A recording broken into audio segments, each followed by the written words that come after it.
So welcome everyone. Thank you for joining this session on environmental sustainability in Africa. Well, my name is Emanuele Ferrari. I'm working at the Joint Research Center of the European Commission, based in Seville.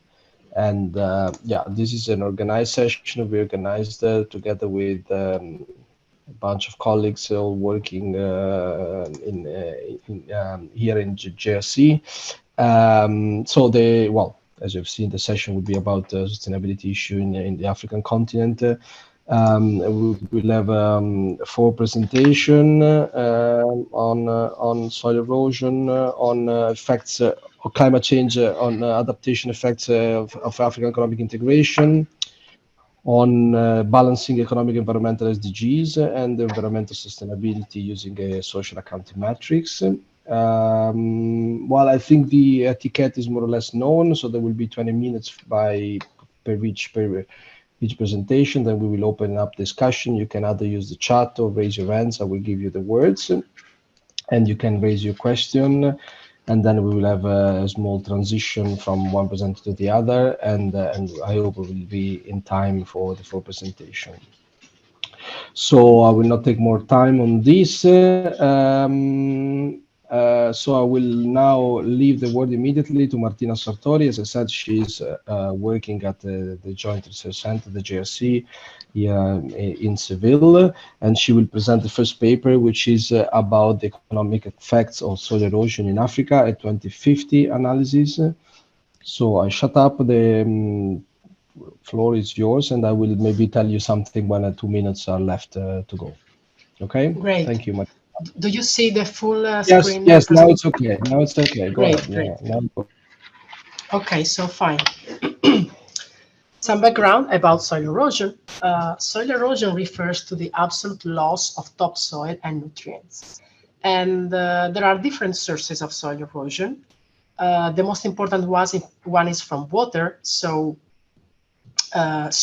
water percolating into the soil that takes out nutrients, then wind, and also human practices. It is a natural process, especially in mountain areas, but poor management practices can contribute to erode all type of soils. The main and the major effect of soil erosion is a decline in soil quality and productivity.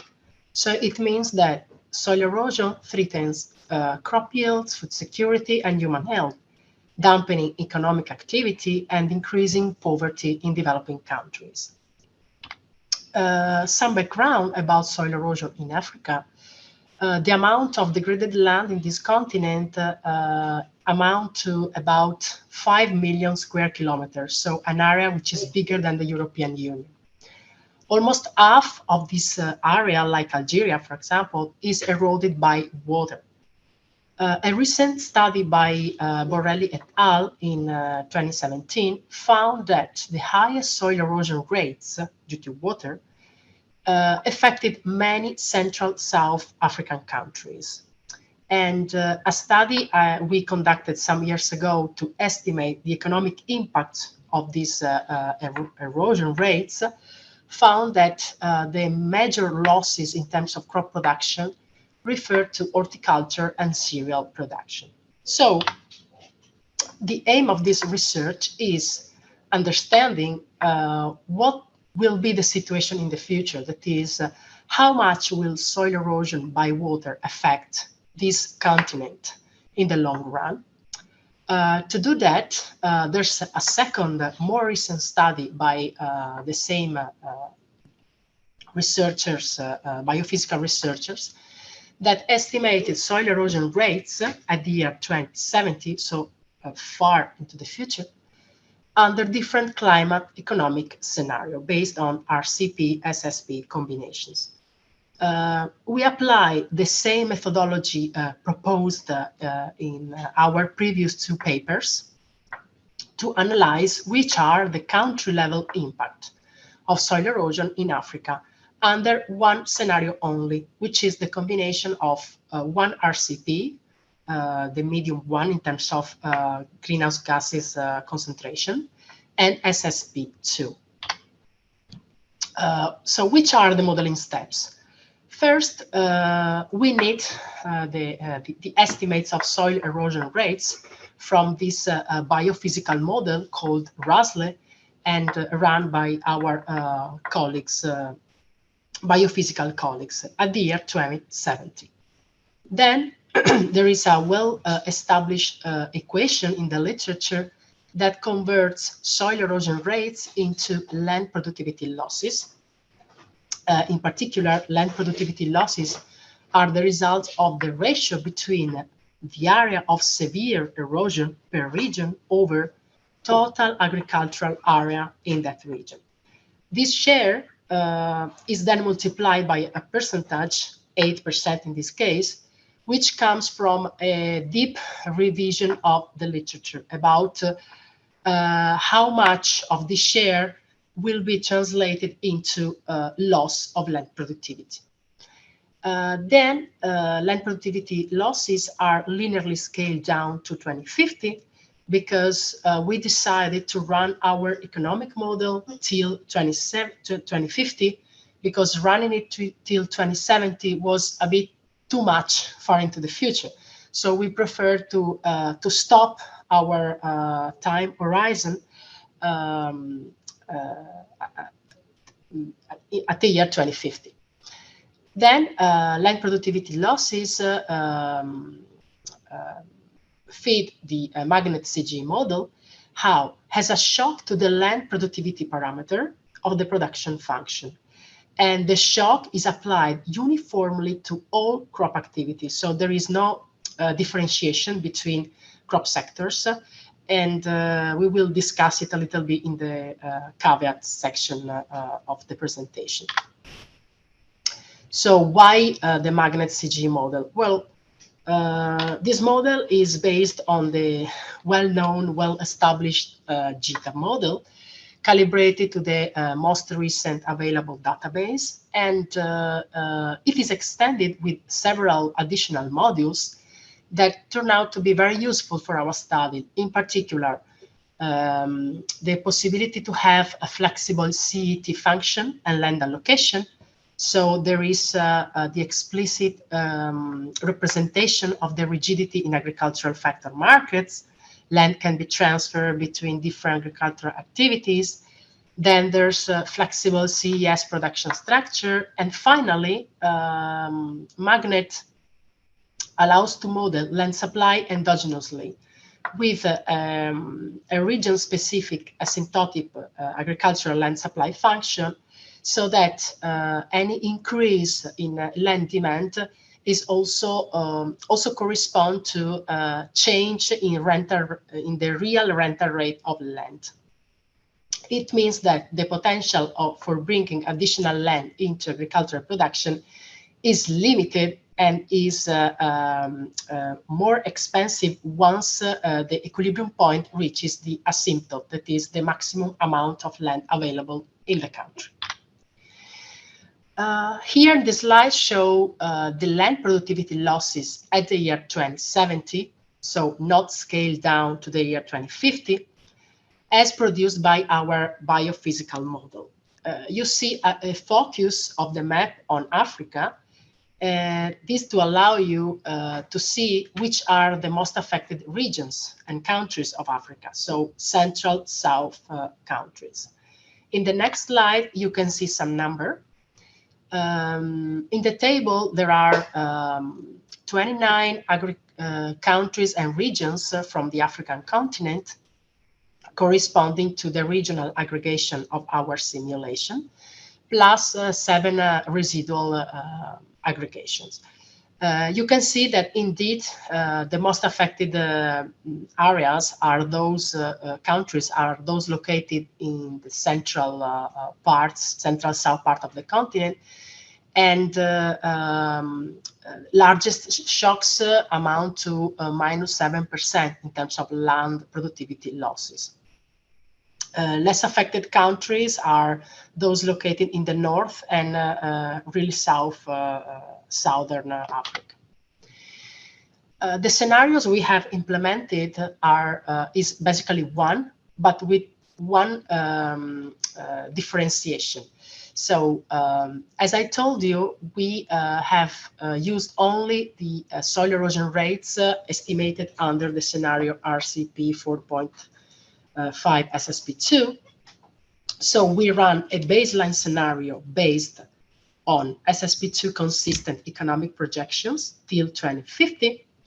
It means that GDP, population, endowment growth rates, and other assumptions on regional technological change are consistent with the SSP2 narrative.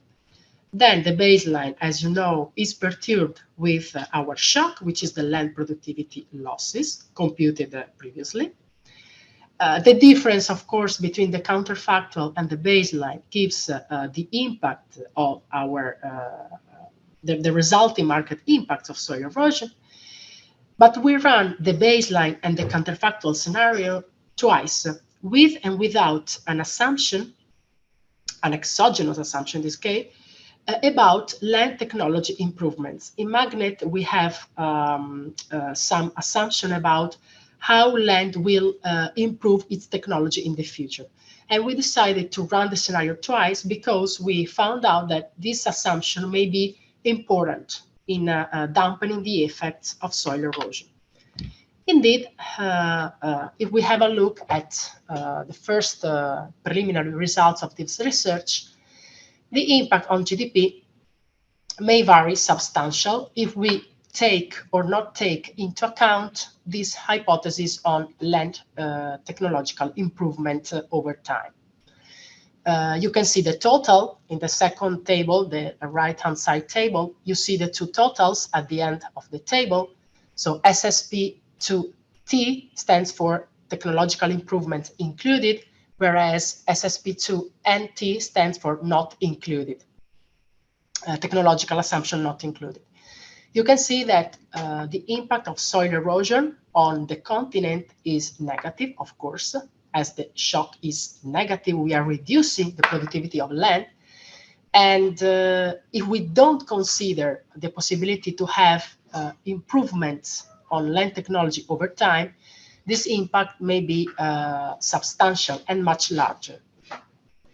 You can see that major impacts can be found in those countries that suffer the largest land productivity losses, but also in those that are important in terms of agricultural production, in terms of GDP of the African continent.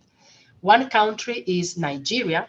Nigeria showed the highest absolute impact under both scenarios, which amount to minus 5.9% in terms of GDP under the non-technological scenario. Then Rwanda, which is a very small economy from a GDP point of view, is highly affected because of the large land productivity loss computed by the Rosley model. There's minor impacts in those countries where shocks are among the lowest, for example, Northern and Southern Africa. But on average, the overall impact is negative. Let's have a look at the marginal change in crop production in thousands of tons by crop. We have kept separated the major agricultural activities provided by the GTAP database. And you can see that the most affected activity is horticulture, followed by cereals. Overall, the amount of crops which are lost due to soil erosion is about 27 million tons. And this number reaches 40 million if we include all agri-food production, so livestock and processed food. And these numbers are equivalent to 1% and 1.5% of total crop and then food production in Africa in 2050. We can see that in this case, there's no significant difference between the two scenarios under consideration. And if we want to see which are the major loser and so where crop losses occur across the continent, you can see it from this and the next slide. So these show the marginal change in crop production under the technological improvement scenario, and this one, the next, under the non-technological improvement scenario. You can see that at the first sight, the two figures are more or less the same. What changes are numbers, so quantities of crops which are lost. You can see that the major actors in this game are Nigeria, first of all, followed by other Central South African countries, first of all, Malawi, Kenya, Tanzania, then Uganda, Rwanda, and others. Nigeria alone contributed almost 40% of total loss. And this is not surprising because Nigeria is a big producer of agricultural products. You can see that horticulture, has suggested by the previous slide, is one of the major crops which are lost. Interesting, in Kenya, we have a big share of wheat, which is lost due to soil erosion. Okay, this is more or less the same picture under the other scenario. Change in land demand, you can see that land demand increases in square kilometers, and this is mainly due to the fact that producers need to compensate for the lower productivity of used land by increasing the amount of the factor employed in the production of crops. Of course, results depend much on the amount of land which is available in each country. So, whereas the current use of land is low with respect to the total amount of land available, the possibility for the country to employ additional land is larger. And so these in general justify the amount of land which can be further added to the production process by country. Interestingly, there are many differences in terms of prices, change in average prices of food, if we compare the two scenarios. You see some peaks in some countries here, especially in Rwanda and Nigeria. And you can see that if we include the hypothesis on land technological improvement, we have an increase which is about an average of 3-4%. If we go to the scenario where we do not consider this land technological improvement, well, peaks are much higher. Let's look at Nigeria, for example. It reaches more than 20% in terms of percentage point of increase in average price, and the average is about 9-10%. So meaning that there's a big difference in terms of impact on prices if we include or not advancement in land technology. Last, before reaching the conclusion, some indicators on SDG. The first one is about food access, so computed as rural wage over cereal price.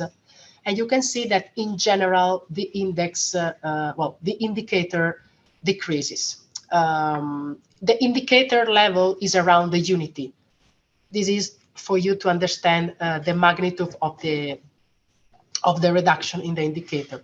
But in general,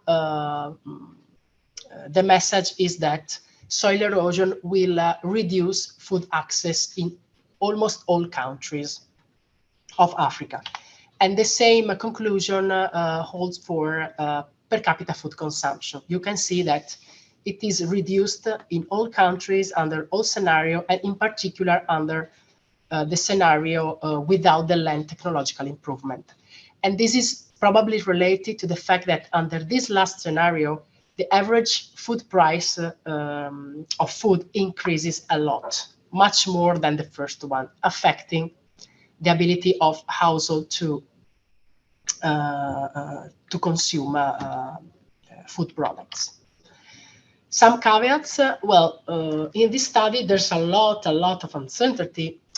First of all, soil erosion rates come from a biophysical model, which is a different model from the CGE model. Assumption that land productivity losses occur only in severely eroded land is another strong assumption. We are not considering any loss of nutrients that occur in less severe eroded land. And then there's no distinction, as I told you before, between crops in terms of land productivity losses.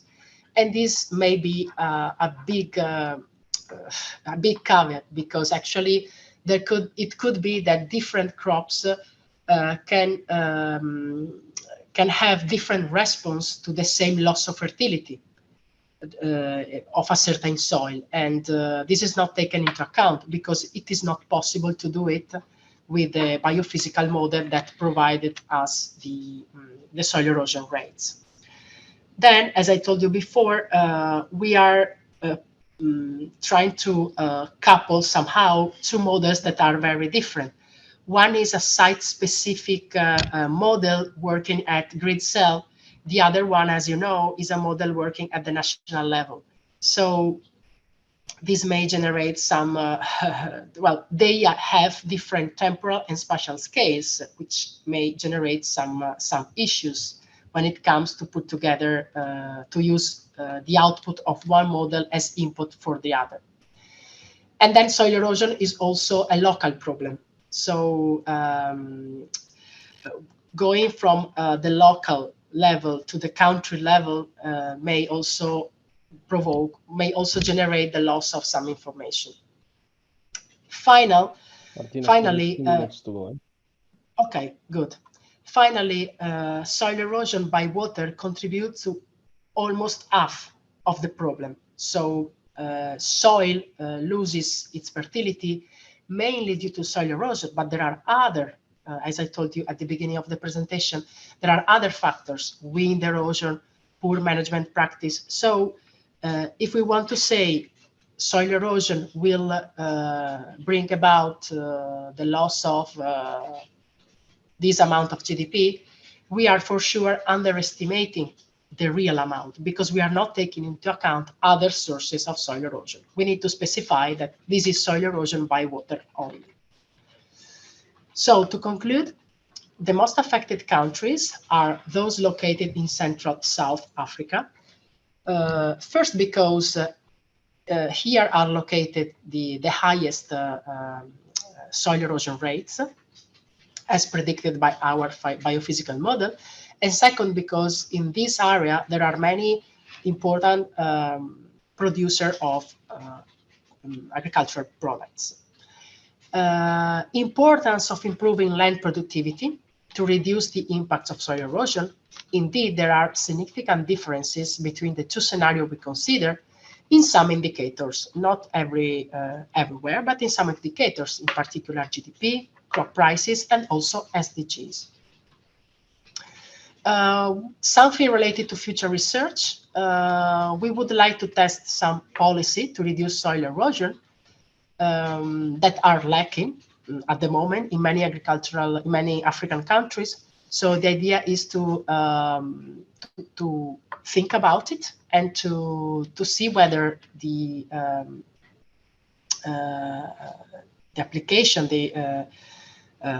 application of some prevention policy may reduce the negative effects associated with soil erosion.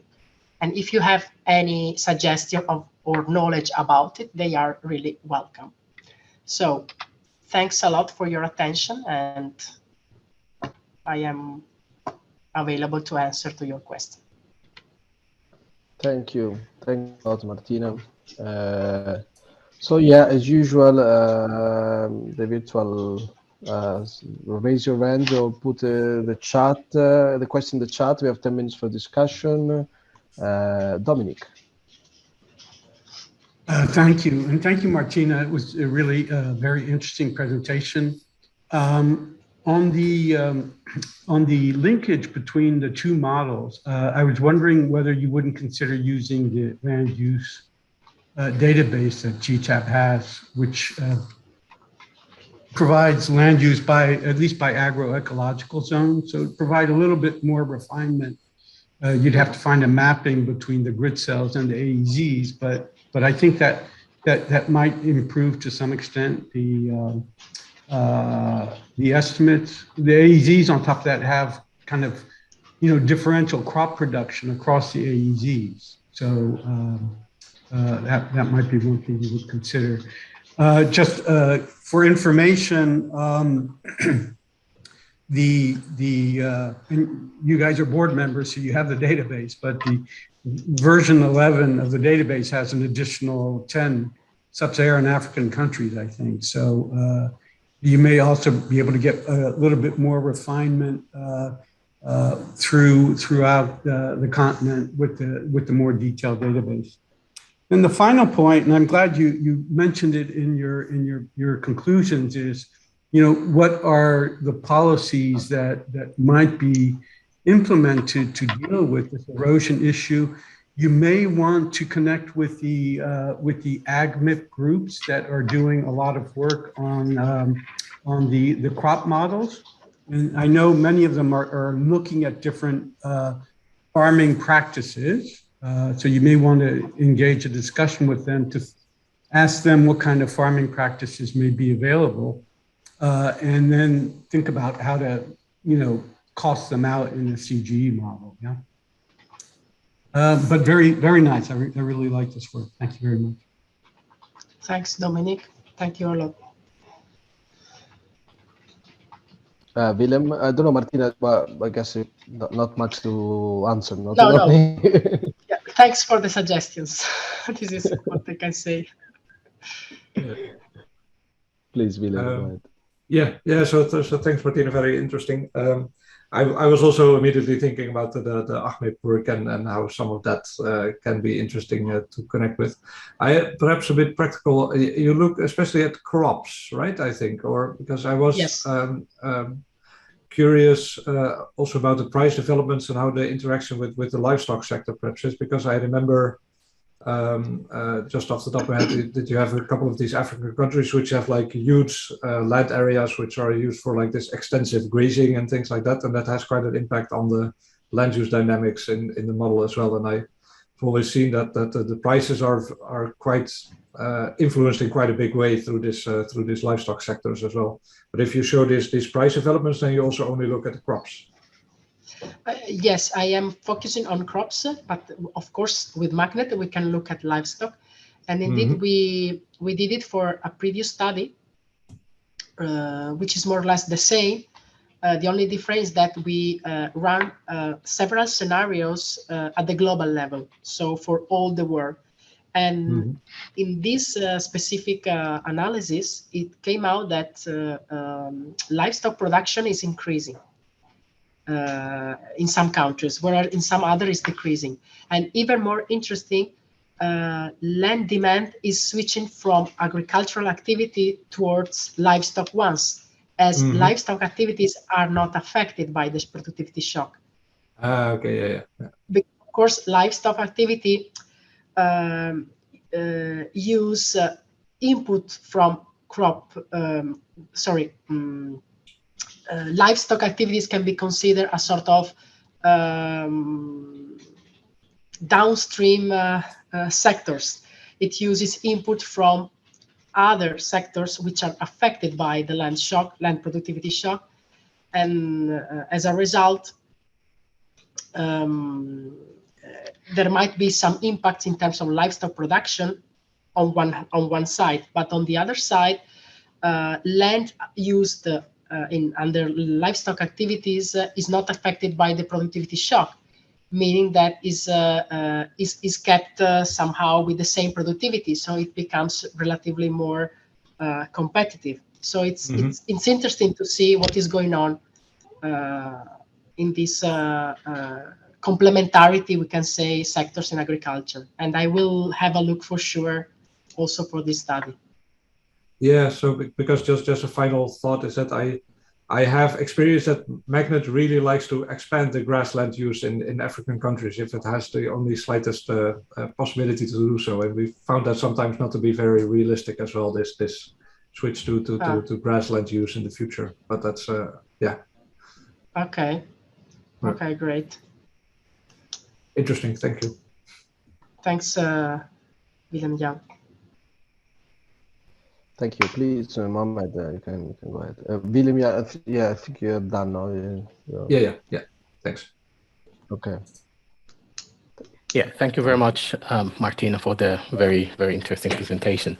I'm just trying to think about this from a systems viewpoint, kind of where I come from.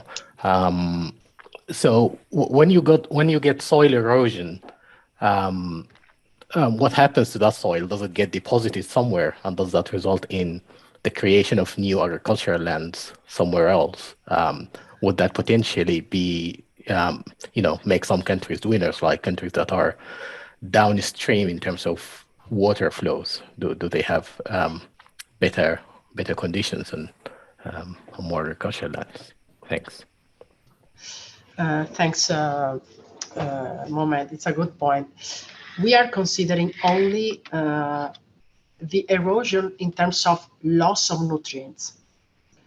We are not considering the movement of land from one side to another, which is something related to soil erosion by water. We explored this possibility during our first study 3-4 years ago, but then we were not really sure about the magnitude of the impact. It means you have to quantify the amount of lost land in terms of resource which is employed in your production process, and estimating this amount by country is not an easy stuff. So we haven't worked on that. We have excluded for the moment the possibility to include also this second effect provoked by water, which is moving land from one place to another. But it's a good point. So thanks.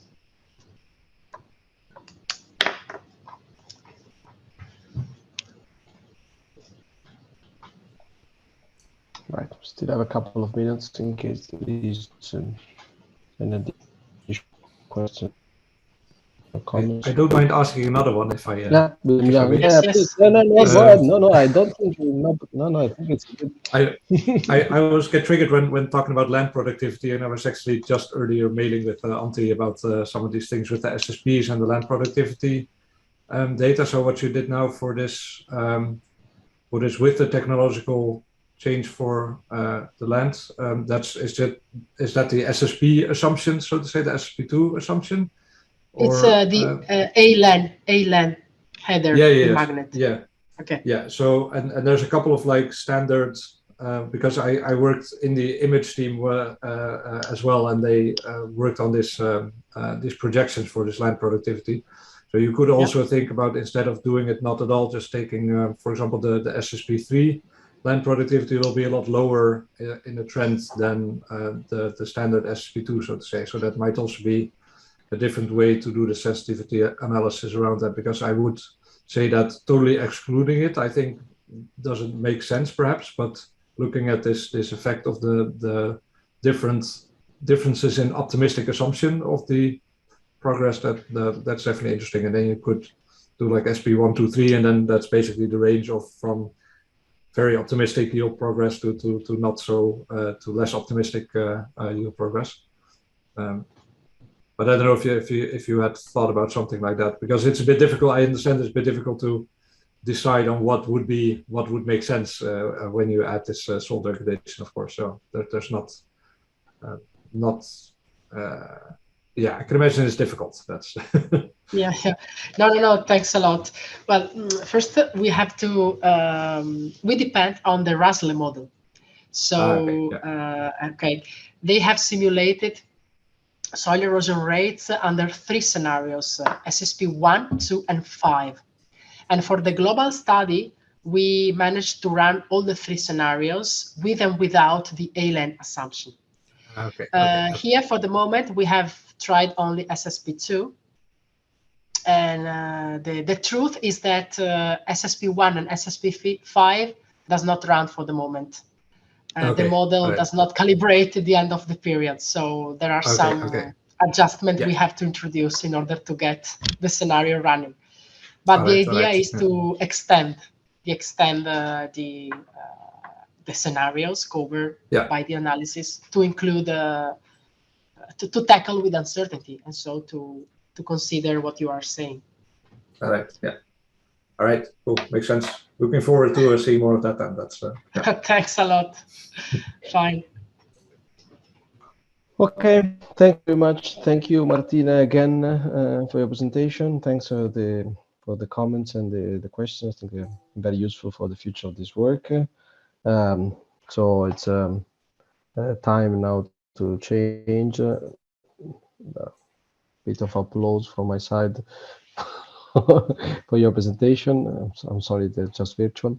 And we can now also go into the transition phase and move to the next presenter. So if you can stop sharing, and Antti, I think it's your time to share your screen. Yes, I'm still. So in the next. Okay. So for the next presentation, we'll have Antti Simola. He's a project officer at the Joint Research Center of the European Commission. He's also based in Seville. And his presentation will be about the African economic integration and its effect on climate change adaptation and hunger. Yeah, we see your presentation. I don't know if you managed to put it in presentation mode. Do you see it as a presentation mode or no? No, because I see it. No. Okay, we see the PowerPoint. What I need to do. Just wait a minute. Yeah, sure.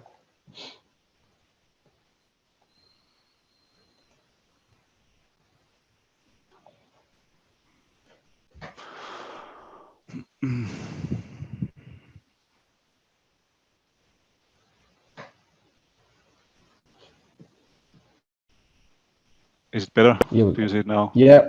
Okay. Yes, perfect. So the floor is yours. Good. I will just heads you up when you 2 minutes to go. All right. So this study is about economic integration in Africa and how that would enhance the climate change adaptation and hunger prevention in the continent. And the specific case that we study is the African continental free trade area. So our study looks at the intersection of two hugely important policy areas for Africa. First, the climate change is recognized by the African Union as one of the main challenges it faces in reaching its development goals. And climate change is already having huge negative effects on African economies, and African countries engage in both mitigation and adaptation actions.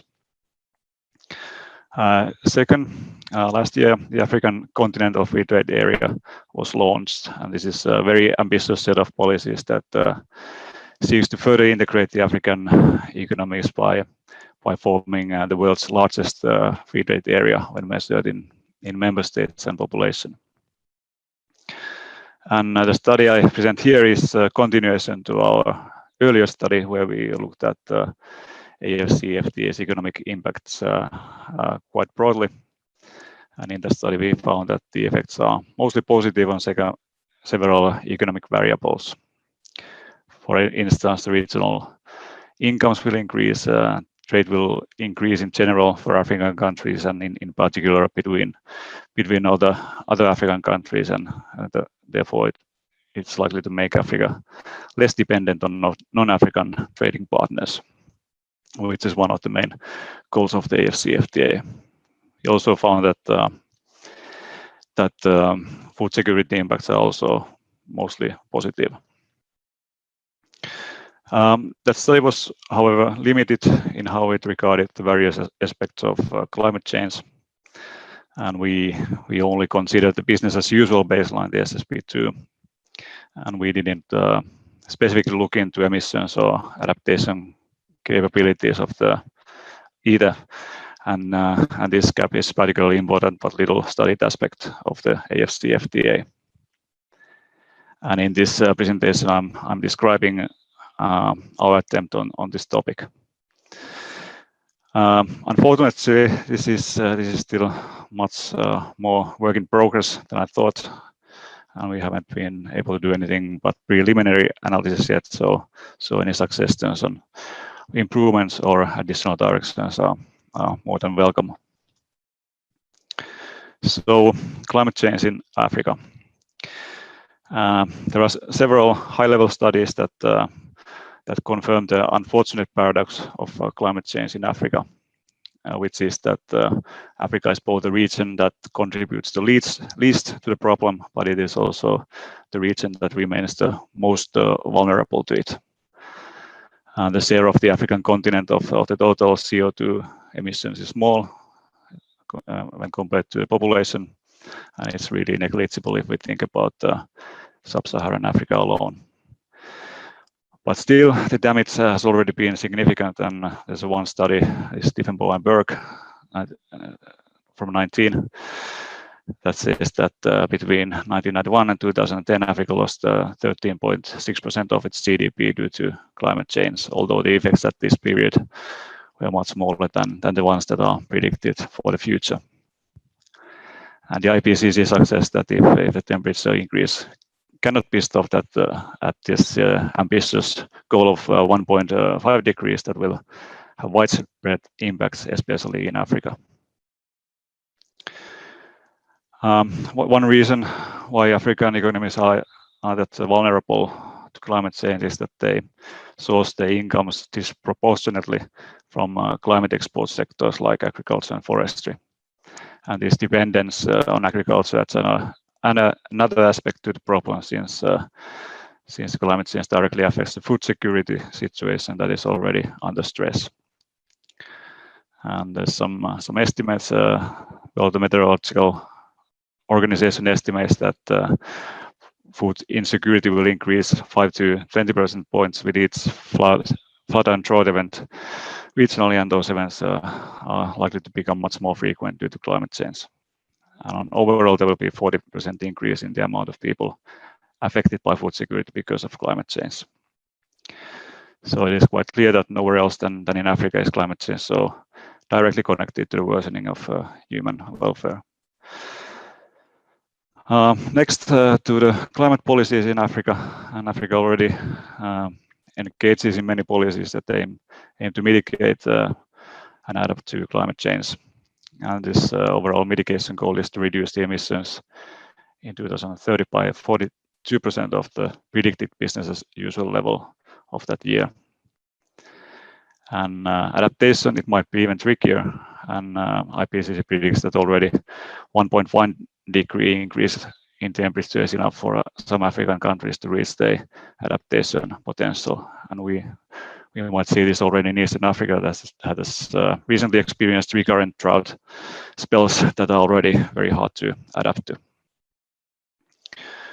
And I have added here some cost estimates of these policies, and only the adaptation is estimated to take 2 to 3% of the total GDP growth in the continent, which is a huge expense when you think that how much that foreign growth could have enhanced welfare.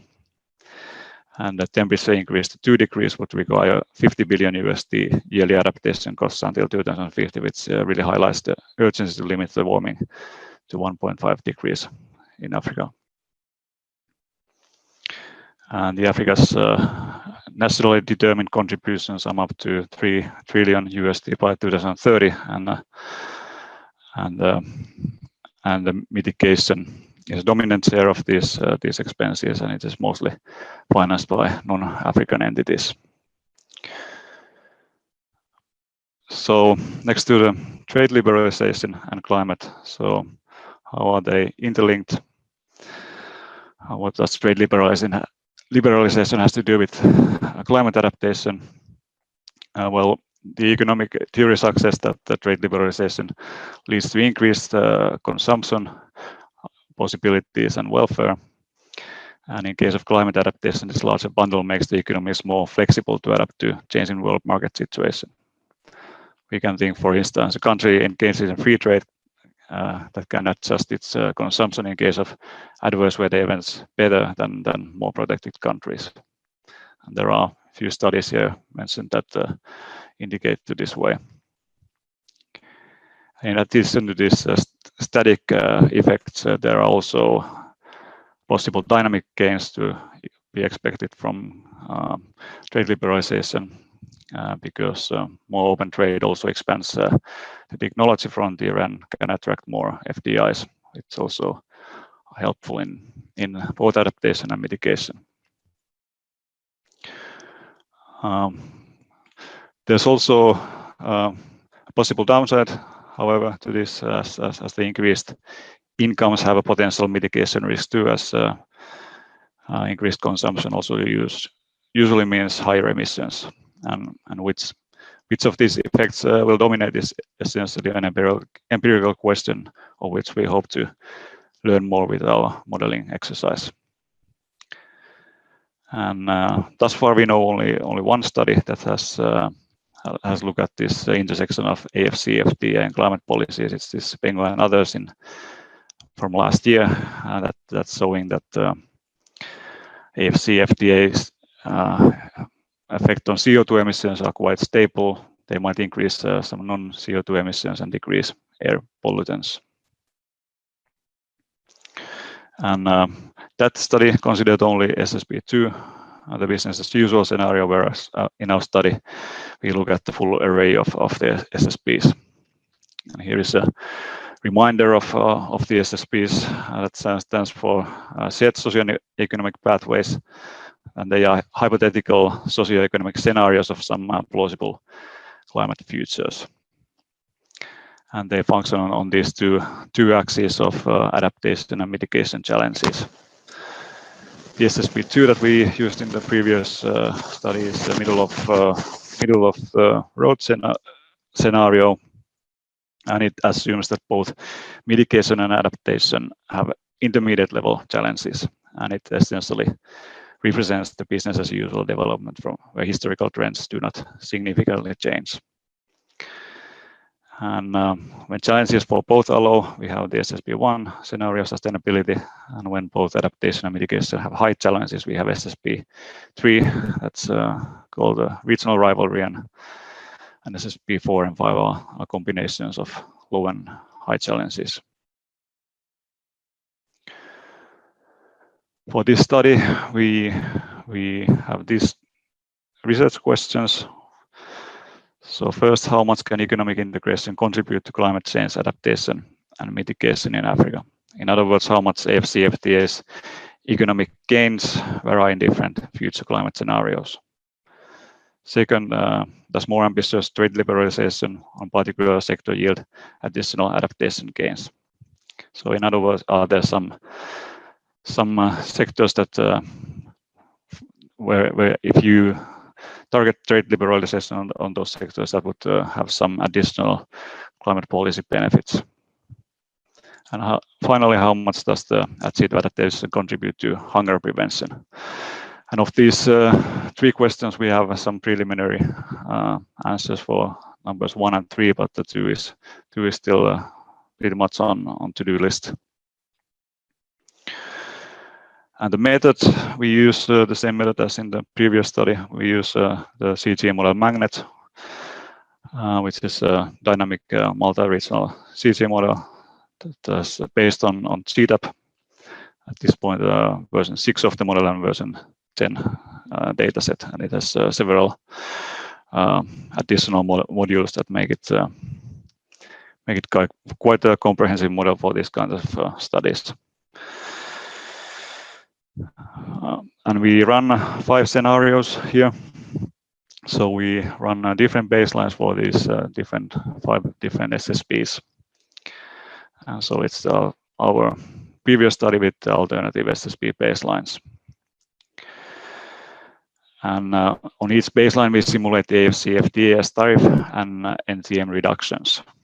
So for tariffs, we assume that countries choose their tariff reductions, or they target their tariff reduction on commodities so that they maximize their remaining tariff revenues.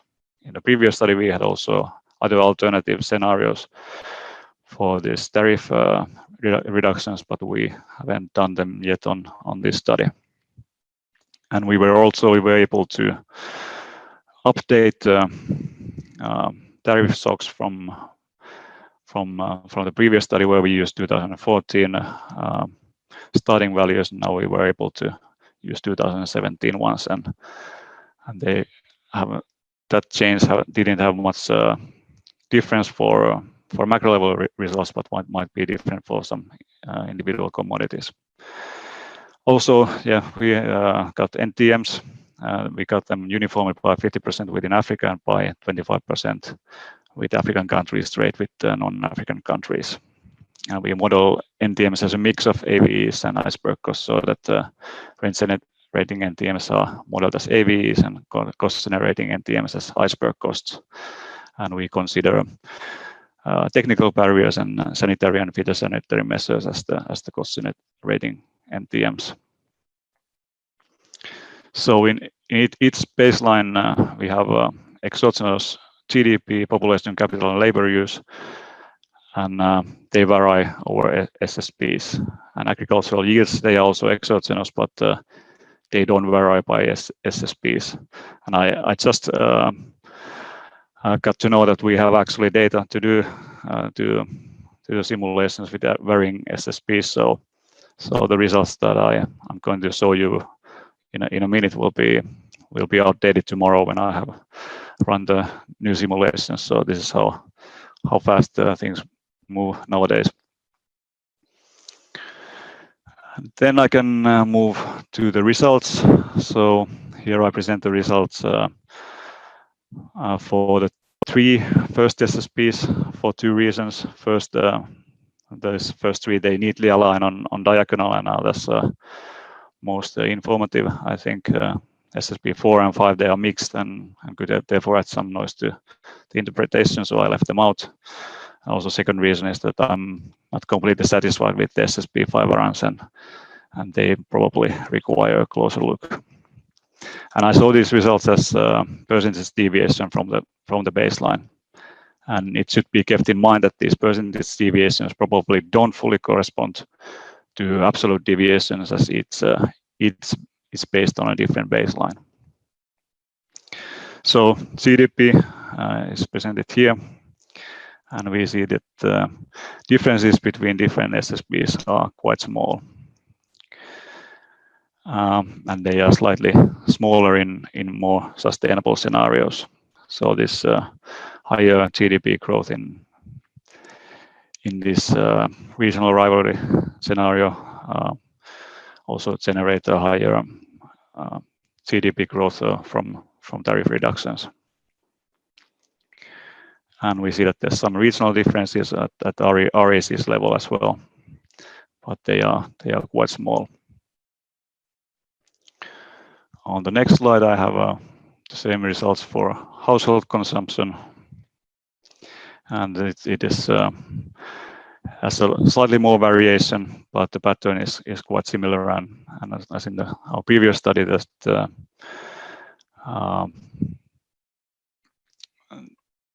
household consumption turns out to be increasing more than GDP.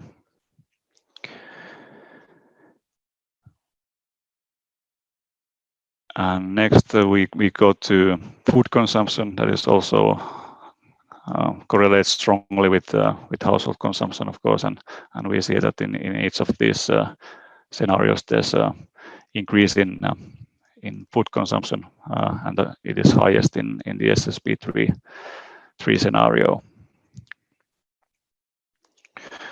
And food prices, we see that they change very little at the African Union level, and they increase the least in the sustainability scenario.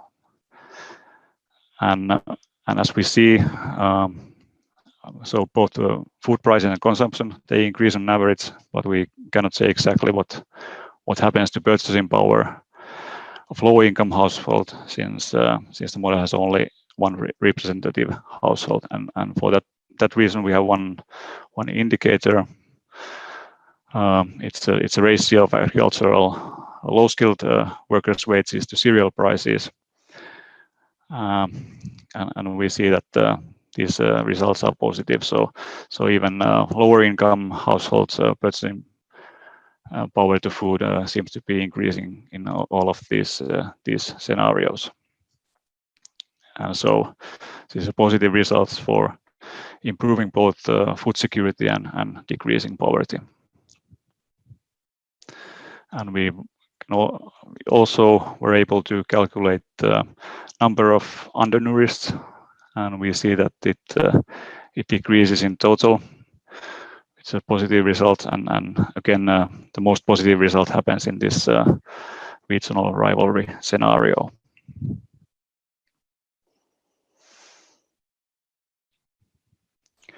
Finally, yes, we have also calculated the CO2 emissions, and we see that they increase in all of the scenarios, which is logical when GDP increases, and they increase the most in sustainability scenario, which is somewhat surprising results to which I need to look more closely later. So the conclusions.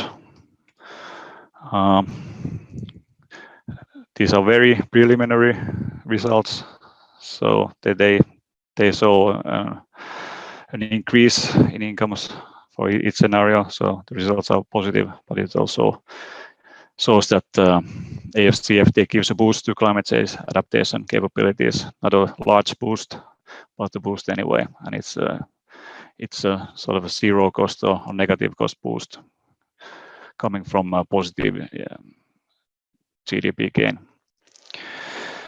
And we see that differences between the SSPs are more small, and there is one important caveat that we in this simulations we didn't have the varying agricultural yield shocks, but that will be fixed very soon.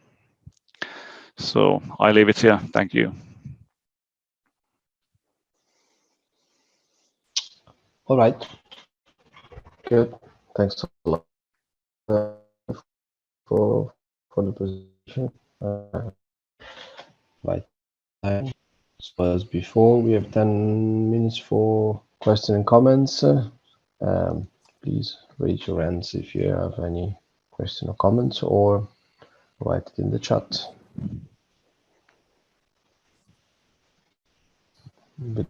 Jan, please. Yeah, thanks, Antti, for an interesting presentation. I missed the first 5 minutes, so perhaps this comment is silly. It could be. I was wondering about the different SSPs. I know that in the storylines, there's these also some thoughts about how trade develops and things like that. But I think in the setup you only mentioned like the GDP, population, things like that. Are those exogenous variables that you showed, are those the only differences? Or are there also other differences in the assumptions that are important for these results? Because I think for some of the what I call my standard SSPs, we also make some assumptions on reduced trade barriers in SSP1, for example, and things like that. So I was wondering if there's anything in there that is additional to the population, GDP, capital drivers. Yeah, thanks. No, we didn't have any assumption on trade barriers, except that those policy shocks. Yeah. Yeah, makes sense. That's all, of course, but just checking. Thanks. But it would be interesting to see those alternative trade barriers. Yeah, and that's we've had some email conversations, and I think that's also going to be an interesting topic. But let's not. Yeah. Yeah. Thank you.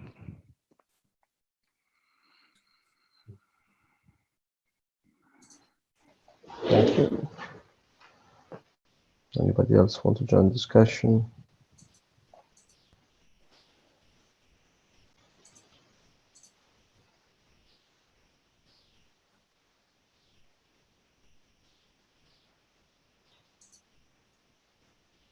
And in the meanwhile, I can maybe raise Sure. a small question.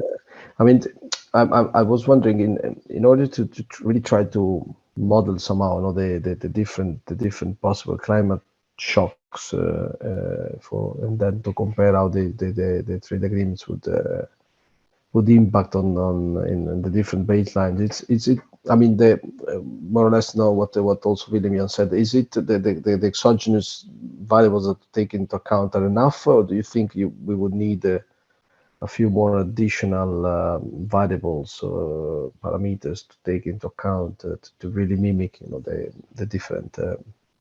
I don't know. I guess there would be, for example, impact on the productivity and the production of some of the crops or of the main agricultural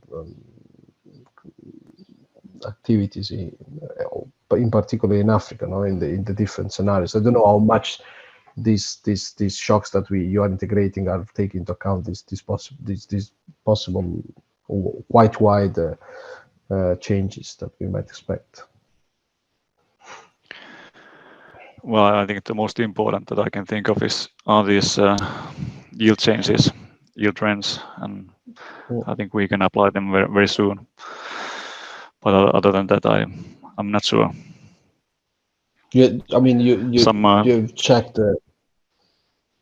I mean, now how it's now reacting, you know, the agricultural production, for example, under different baselines you have created. Yeah, if there's data, for example, on labor productivity, if there's some health issues that can be related to climate change, perhaps that's something that we could think about.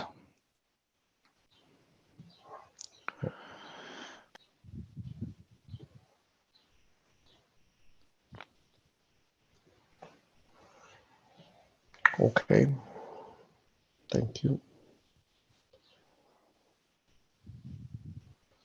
I don't know if nobody else wants to show up and say anything. We can quietly move to the next presentation. A few additional seconds. Gain some minutes on the schedule, but I think it's okay. I might maybe have a few more minutes for discussion at the end in case. So, all right. Well, thanks a lot, Antti. A round of applause to you for you too. Thanks for the presentation. So, in the meanwhile, if you can, stop sharing, and we move now to Mohammed. Mohammed, if you want to start sharing your screen. So Mohammed, I think you should update your WOVA description, because here it says you are a PhD student, but I guess this is not anymore the case. No? Should call you doctor now. From the University of Manchester. So Mohammed, this work is in cooperation with some of the also GRC colleagues, but he is working at the University of Manchester. Maybe he can say also a few more words about its current work, and he will present a paper on policy design framework for balancing economic and environmental SDGs. And this is a specific application for the Egyptian economy. So we move from the overall continent to the specific case on Egypt.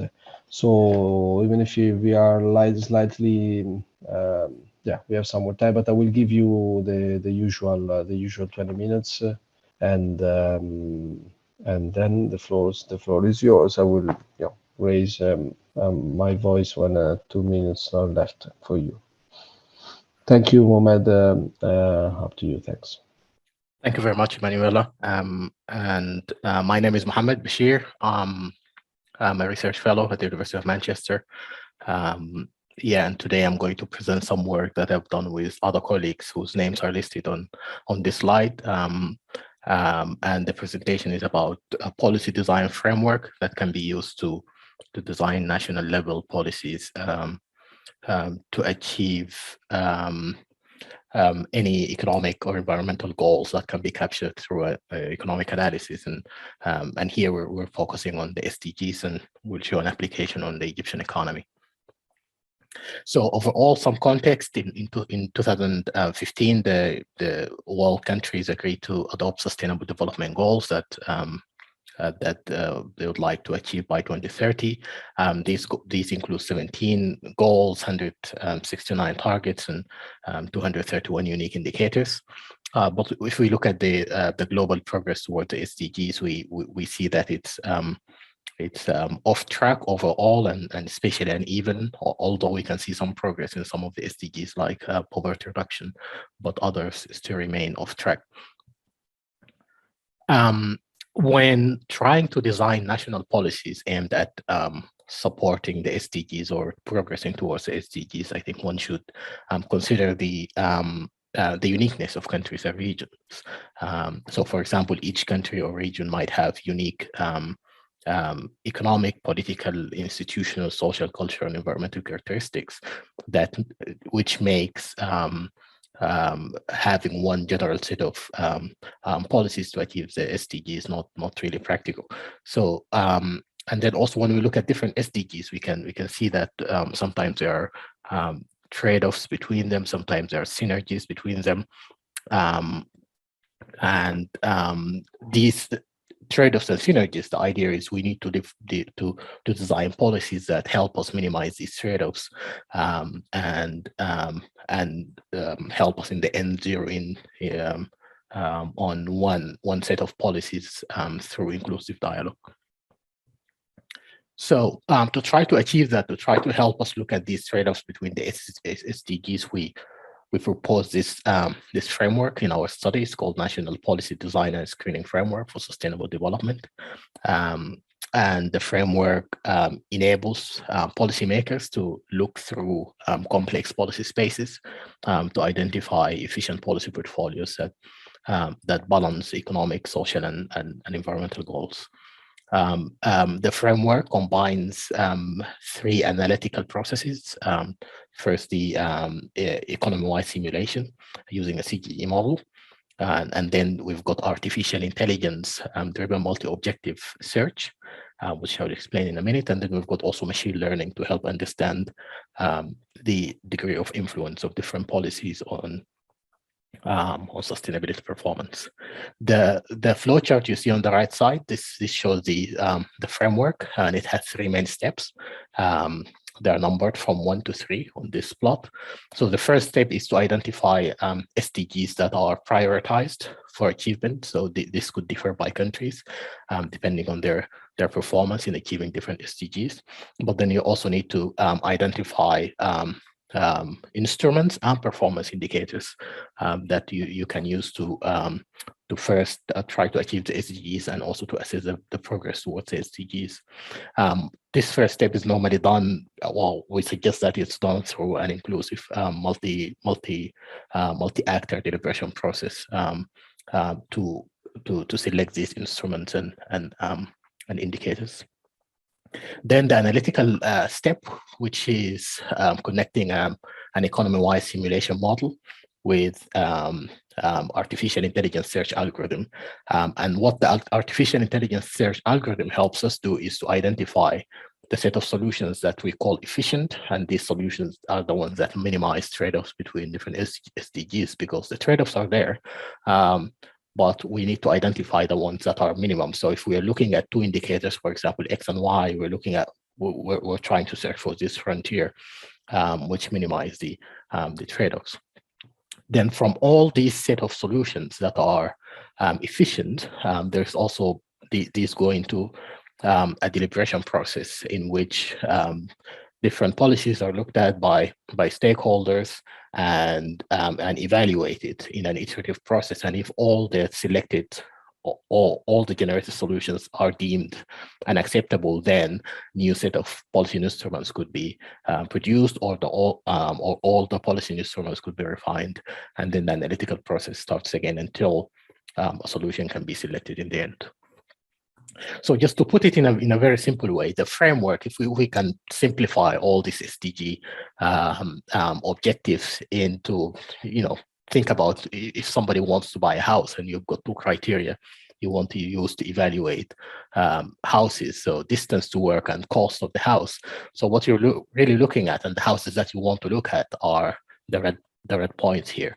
You don't want to look at these, and this is what the framework helps us do. If we've got objectives related to SDGs, so here economic growth or CO2 emissions, and we would like to look at policies that help us maximize economic growth and minimize CO2 emissions, then we really want to not be looking at inefficient solutions. We want to look at this efficient frontier.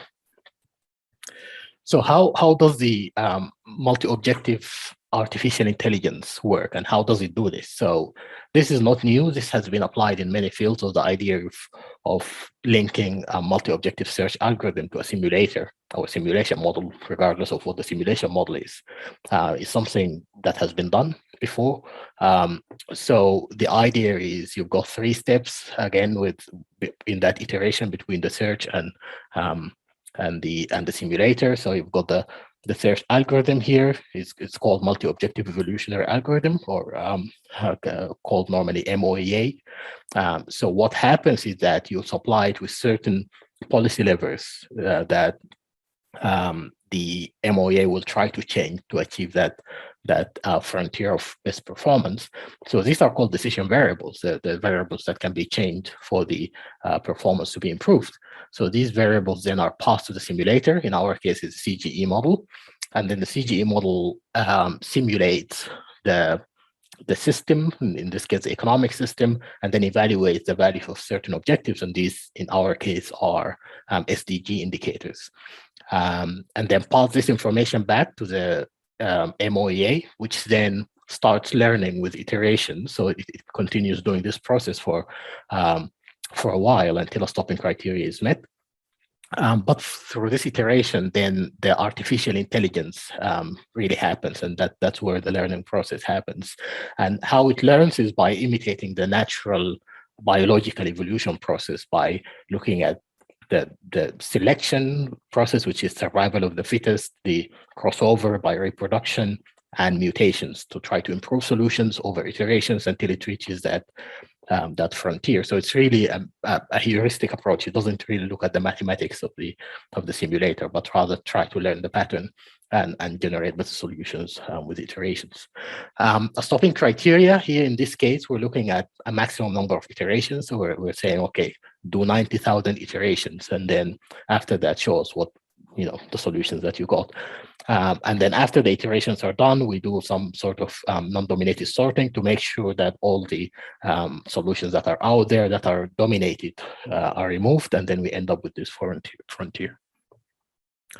Then, because the policy instruments can be quite complex, and when you look at, if you've got a policy instrument with tens of individual values that can be changed. This could be taxes, subsidies, government transfers to households, etc. If you look at these, understanding how these policy levers influence the performance objective could be a little bit hard. So we use machine learning. In this case, we use an algorithm called random forest regression. So we feed it with all the values of the policies that resulted from the thousands of iterations, together with the performance values, and then we ask the machine learning algorithm to tell us which of the individual decision variables was the most influential in affecting the sustainability performance.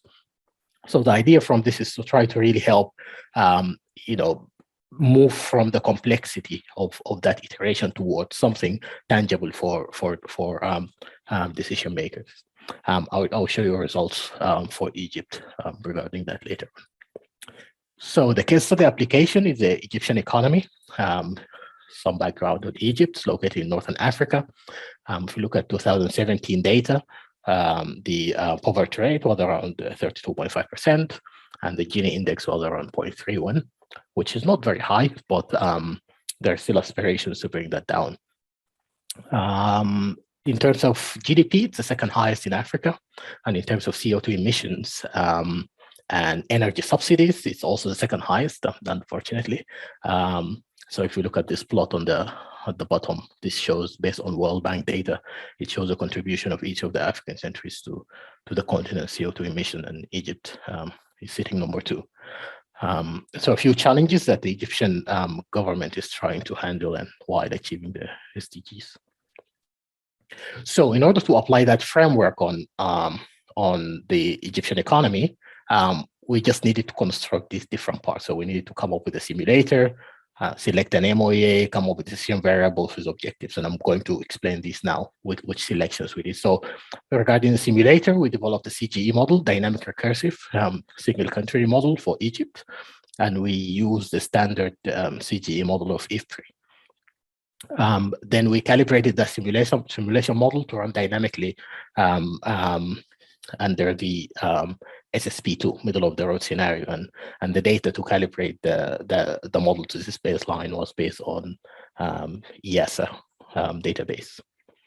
So this is about the simulator. So it runs dynamically and follows SSP2. And then the algorithm, we used an algorithm called non-dominated sorting, genetic algorithm, version 3, to conduct the search process and to iterate with the simulator to find the efficient solutions. Then in terms of objectives, so we tried to achieve 7 objectives over the period 2021 to 2035. That's the simulation period. So these are maximizing GDP, maximizing the income of urban households separately and rural households separately. And this separation would allow us to look at the trade-offs between the two, minimize the overall Gini index for all households together, but also look at the Gini indices for urban households and rural households separately.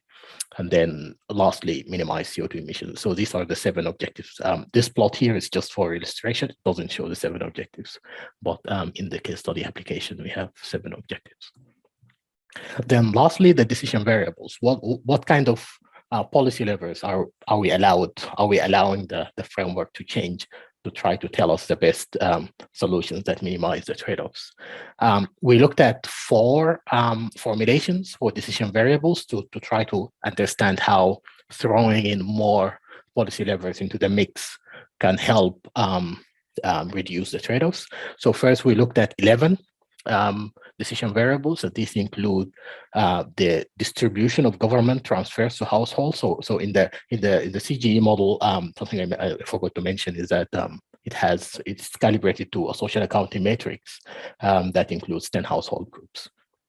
So we've got 10 households. So how the distribution of government transfers to each of the households, that's 10, and then plus the overall amount of government transfer to household, that's also one of the decision variables. Then in addition to that, in another formulation, we added to the mix changing the income taxes on households. So that's another 10 decision variables, and that makes it 21. And then on top of that, in a different formulation, we looked at what if we include producer taxes and subsidies? That makes them 36 decision variables. Then if we add sales taxes as well, we wanted to look at how that influences the solutions, and the overall number of decision variables in this case was 47. So we already see that, with a lot of decision variables, it can be hard to really decide on, what values we assign to different decision variables, and to understand really the interplay between changing one variable on the 7 objectives. So here are some of the results. So the plot you see here, this is called parallel coordinates plot. I'm going to explain it first in case this is the first time you see it. So this is normally used to show multidimensional data. So imagine if you've got data in X and Y, normal scatter plot data. Instead of putting the axes perpendicular to each other, you could put them parallel to each other. And then instead of using points, you draw lines between different values to represent the values, basically. So here, if you've got a point in a scatter plot, let's say if you've got a 2-dimensional scatter plot and on a point that has this value and this value, then you just connect them with lines. Then what we do here, what this allows us to do is to show different multiple dimensions. So here we're looking at 7 dimensions, and these are the 7 objectives that are being we're trying to achieve in the optimization problem. And then so the axis, the direction, the upper direction here, this shows the direction of better performance. So ideally, what we would like to see is a line that goes across the top, crossing all the good values, so high GDP, high incomes, low Gini, then low emissions. But this doesn't happen in reality because we live in a world with trade-offs. So we see diagonal lines everywhere that always donates or that always indicates trade-offs. So that's about the graph and how to read it. But then we've got different colors, and then each of the colors here correspond to the different strategies used here. And we can see that with the yellow color, because we are throwing in lower number of decision variables, we have limited performance space, and then the more variables we throw into the mix, the higher the solution space becomes. So what we see here in general is the green color results in larger solution space and allows exploring more solutions and minimizing the trade-offs. So in this plot, we also try to select some lines that sort of achieve certain objectives. So here, this is a line that results in the highest GDP. This is a line that results in low Gini index. And then we've got the blue line results in low emissions. And then the idea is that if you try to achieve high GDP, then you can result in trade-offs with other objectives, even if you're looking at the efficient set of solutions. If we compare that to the baseline, all of these selected solutions result in better performance compared to GDP, at least in the baseline. But in the end, we also try to select a compromise solution that kind of balances the performance across different objectives. So the idea is we provide such a plot to stakeholders, and then they can filter through these solutions and then try to zero in on one line and adopt it for their policies. Now, behind each of these lines, there is a set of decision variables. Mohammed, a couple Okay. of minutes left for you. All right, thank you. Yeah, so behind each of these lines, there is a set of decision variables, and these here are the set of taxes and government transfers that are used to optimize. So here, for example, baseline, high GDP, low Gini, these columns here, these are the different lines, and behind each line, there is a whole set of decision variables that result in that sustainability performance. These are here the same values, but are plotted in a spider graph. At last, so to try to understand which of the decision variables is more influential in terms of affecting the performance, we developed, as I said, the machine learning model, and then we trained the machine learning model to help us understand which of these is more important. And here, for example, the most influential decision variable for GDP is the petroleum sales taxes subsidies. And then here, for example, for the rural Gini index, the most influential was the income taxes on household group Q5. So this will help us really summarize and understand from all these 47 decision variables, which one are more influential.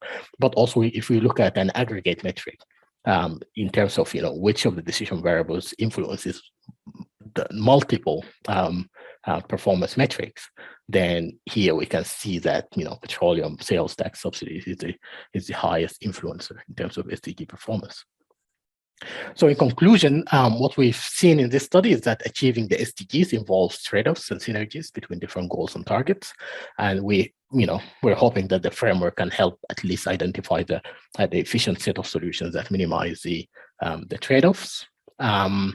And we're hoping that also this framework can help reduce the gap between science and policy, because fundamentally it provides options rather than singular recommendations. Thank you very much for your attention.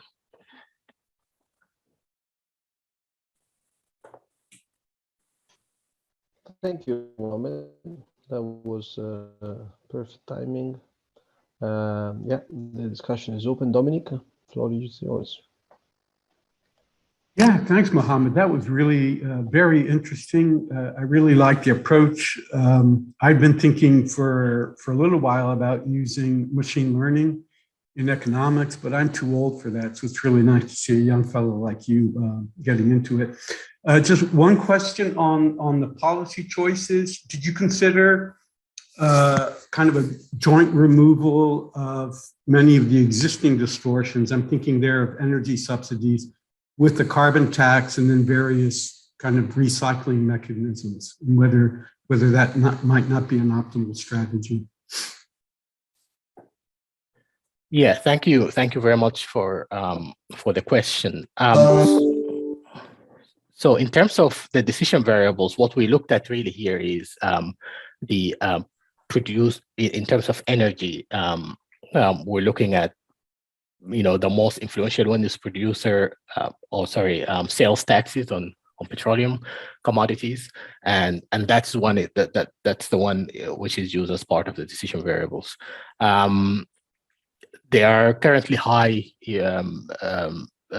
sales subsidies in Egypt in terms of petroleum, so definitely reducing that has high influence on the sustainability performance, especially in terms of emissions and in terms of on household income and all the SDGs. But I mean, that's the only kind of policy lever that we're using there related to energy, which is the sales taxes on petroleum. But in theory, I mean, any decision variable can be included as long as it's within the CGE model. Thank you. Thank you very much.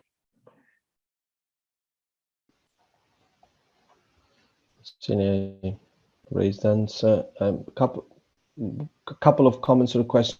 Also, Mohammed, I was wondering first whether you would this frame also be able, or if you've done, or if you might be able in the future also to test the robustness sort of results, be testing different closure rules for your model, or if you're adopting the same type of closure for all over your thousands of simulations. And my other comments is you didn't comment that much. There was a line that I think was called the compromise solution or something like this. When you present the results, how did you come up to that? Is that can you sort of weight the different objectives? And I'm trying to put myself in the shoes of a policymaker that will have to decide in the end, and maybe it will first decide, okay, let's weight them, and maybe give a sort of homogeneous weight to the different objectives, and so we have a sort of solution that will more or less put everything together. Yeah, thank you very much. Really interesting questions. So the first one about the closure rules. So all the experiments and all the iterations are based on a single closure rule, so it doesn't change across iterations. But I mean, the robustness could either be tested afterwards by putting all the policy designs and testing them into alternative closure rules and see how that impacts the performance. But what could also be done is embedding that within actually the search process. So instead of searching through one closure alternative, you could have multiple alternatives and then having your performance metrics aggregated across different alternatives so that you end up with policies that are robust across different closure options. But that can definitely be done. But in this case, we didn't do it.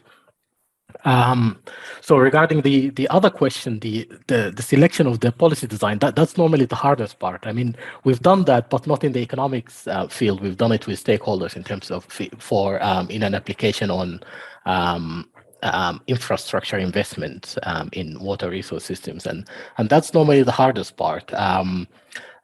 Typically, stakeholders don't like putting weights on different performance metrics. So, I mean, they try to move away normally from that classical multi-criteria approach where you put weights and try to maximize a single objectives and to looking at multiple objectives. But then again, this is all subject to the deliberation criteria and what they're willing to give up.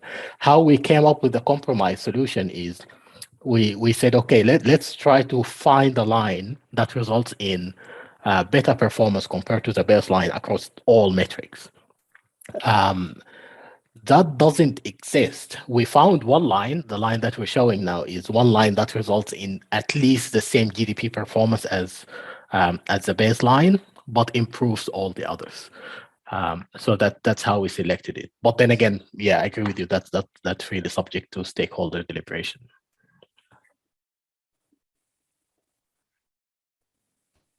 Okay, thanks a lot. Any other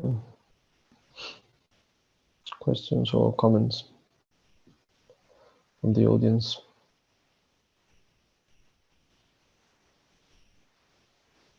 If nobody else is, just to come back on what you said, have you tested this already with stakeholders, also the economic analysis? I mean, I'm really curious about what would be the reaction of a typical policymakers in front of all that lines.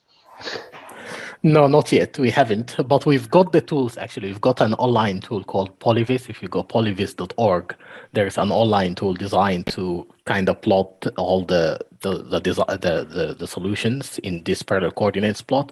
And what's beautiful about it is that stakeholders can even log in online and start putting filters on different axes, and then say, okay, for example, some institution or ministry say, okay, our acceptable range is this amount of emissions.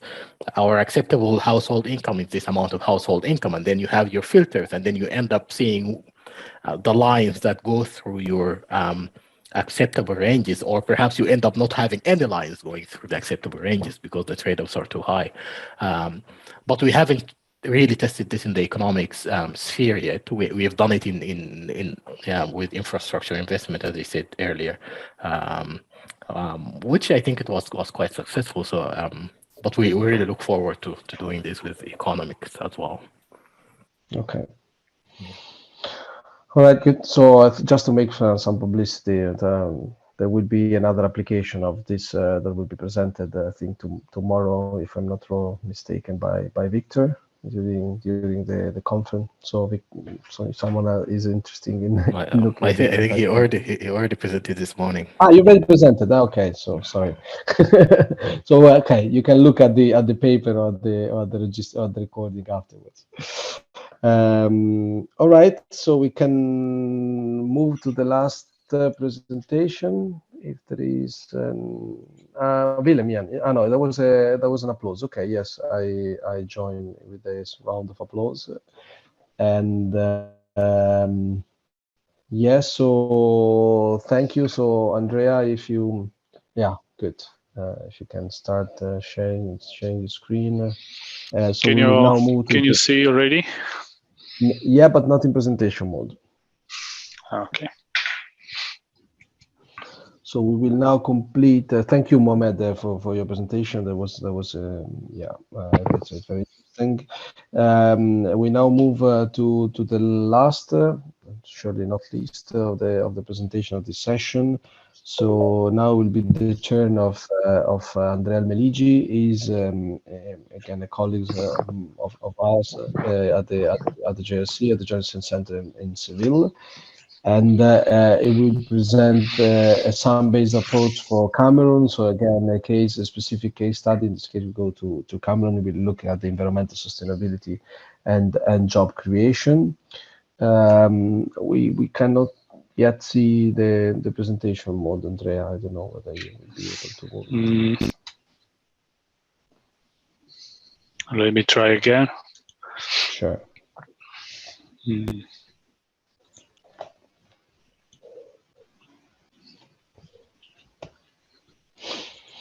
Maybe from here.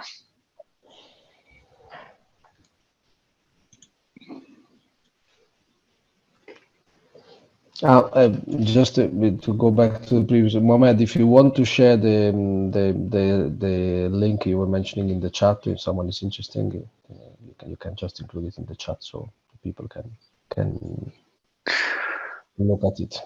All right, Okay. Andrea, that's perfect. Yeah, that's okay. So Well, I will start the 20 minutes clock right now. The floor is yours. Thanks.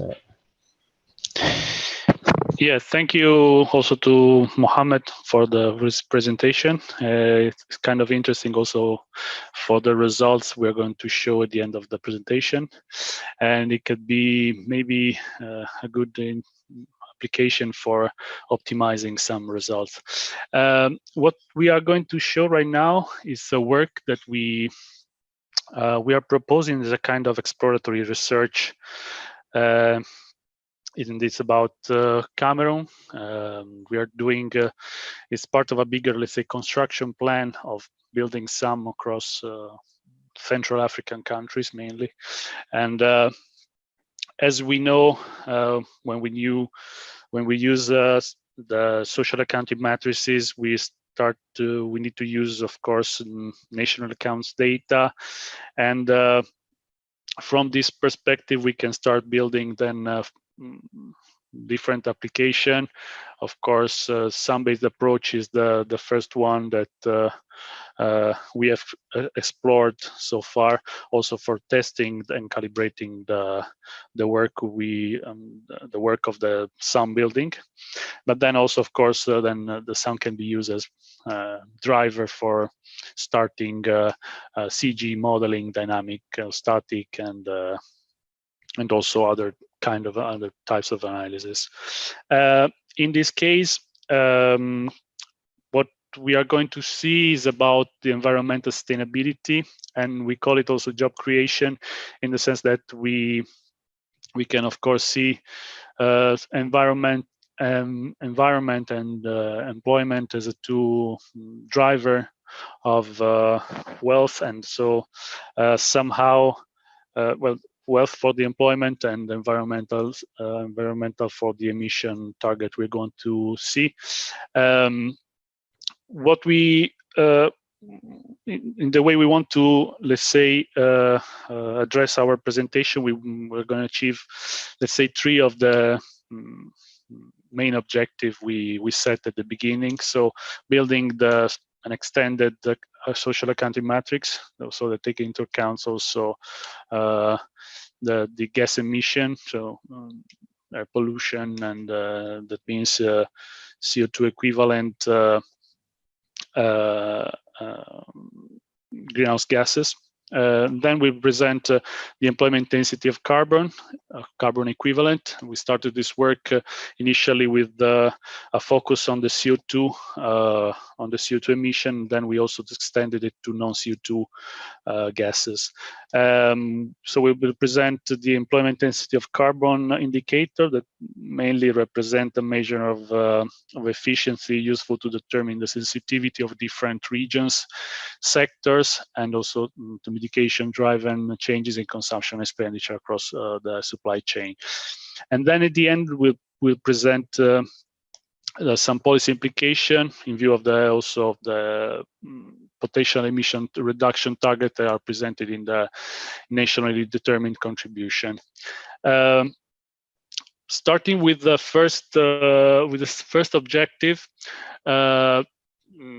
Briefly, I'm going to introduce the presentation, the construction of the sum that is based on the national accounts, and then we use three different types of surveys for addressing different needs. One was to disaggregate the employment into informal and formal sector by region.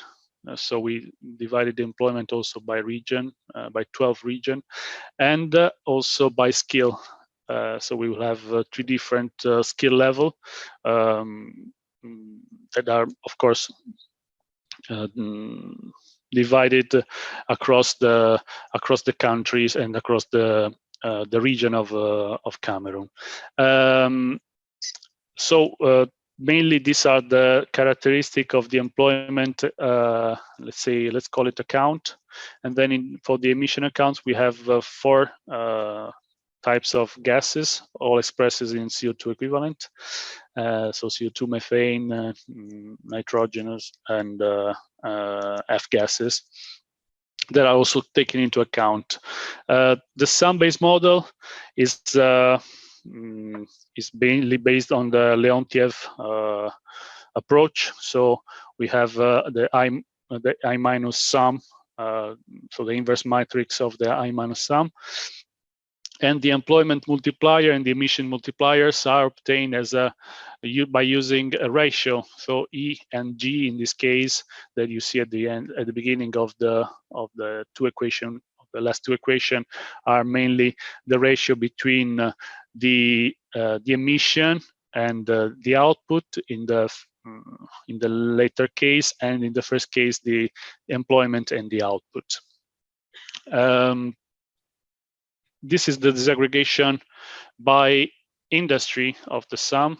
We have 45 sectors, so 45 commodities and 45 industries, 4 primary factors, 5 plus 1 institutional sector, the plus 1 is the rest of the world, and 2 capital formation components.